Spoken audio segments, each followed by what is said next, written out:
Čo je pre vás dôležité pri výbere nového vozidla?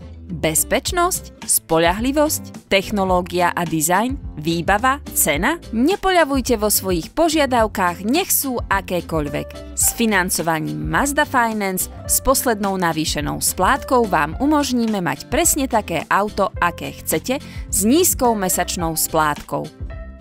Stačí si vybrať akontáciu od 10%, výšku poslednej navýšenej splátky a nakoniec dĺžku splácania.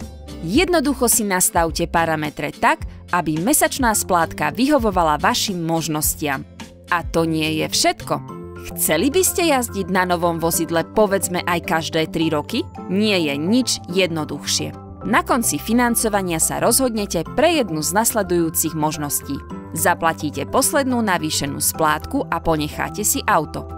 Naďalej pohodlne splácate. Poslednú navýšenú splátku môžeme jednoducho rozložiť na ďalšie roky. Vozidlo vrátite poskytovateľovi financovania za vopred stanovených podmienok. Môžete si opäť zaobstarať nové vozidlo. Ak hľadáte nové, lepšie vybavené auto, môžete svoje aktuálne predať prostredníctvom autorizovaného dodávateľa Mazda, ktorý za vás zaplatí poslednú navýšenú splátku a zostávajúcu časť môžete použiť ako zálohu na nové vozidlo. Takže máte vždy nové auto za výhodných podmienok. Navštívte svojho dodávateľa Mazda a získajte auto, ktoré sa vám páči.